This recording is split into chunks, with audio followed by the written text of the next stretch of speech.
know, Jessica Rabbit. Oh, I have to yeah. say it's Jessica Rabbit. Yeah, just because there's just so much to unpack with her. Like, I don't know, just everything about her, and just like especially that like Roger Rabbit doesn't love her because she's gorgeous. He loves her because like of everything inside of her. And also the reverse. Isn't it Jessica Rabbit, right? Everybody wants to sexualize her, but then there's so many hints. Yeah, it's hard to say. I can't say that there's like one particular one, but maybe Doctor Who. I actually have two. It would be like Doctor Who and Sherlock Holmes, just because, they're the types of characters that you want to be like, and it's really cool to have one of those unique traits match. I think it would be Sherlock.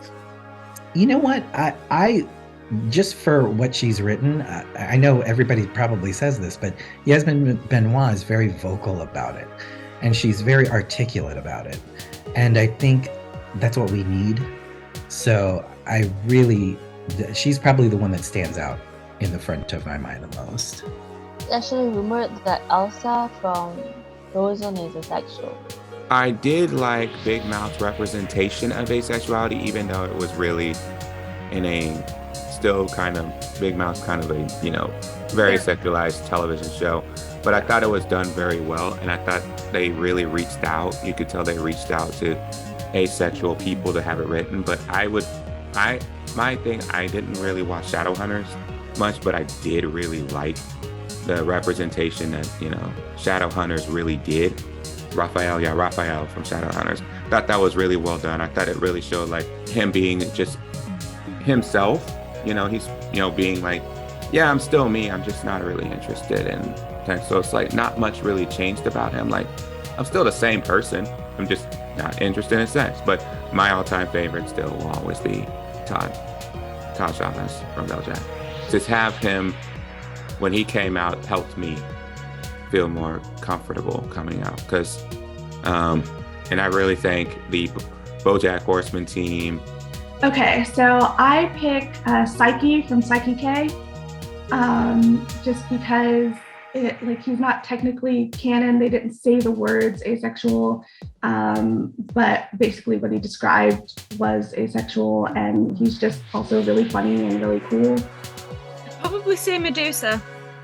I think Scott Pilgrim is ace, and maybe other people talk about this in communities, but I wasn't aware of asexuality when I watched that movie, and it's my favorite movie. It was, I was previously married and I went through a divorce, and I watched it every night before bed, and it's like my comfort movie. And maybe that's why, because there was like not this like overriding like sexual energy with the main character, and like all the like funny jokes with asexual, like he loves garlic bread, and he's like really squeamish when the people talk about sex, and he's like, oh yeah, we held hands, it was really great, and his friends are like, what, that's weird. So I'm a D&D player. And I am a big fan of Critical Role. So my favorite ace icon, at least at the moment, is Caduceus Clay.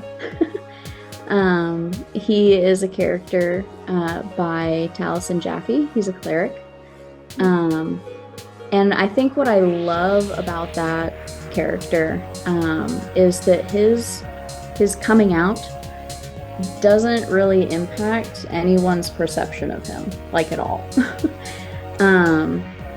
He's also a great example of how someone can be perfectly aware of sexuality and understand the appeal for other people, and even show interest in other people's romantic lives and like the role that sex plays in that, but also be totally comfortable with who they are as an asexual person.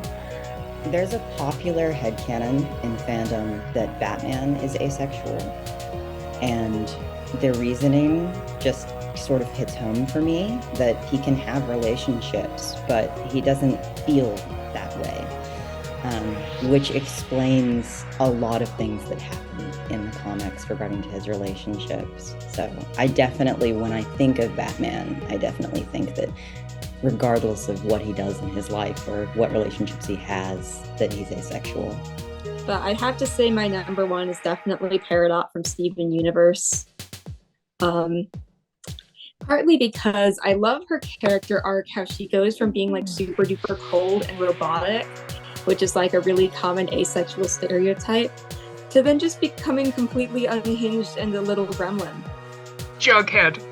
I love Jughead. I know that's a very conventional answer, but I liked the Archie comics when I was a kid, and I thought Jughead is just the coolest of all of them. So my childhood hero was Queen Elizabeth I. I don't know if she was asexual or not, but she never married and was very like passionate, independent woman.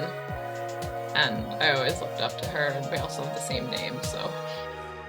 You can support our short film about asexuality by contributing to our crowdfunding campaign through the link in our bio. Thank you.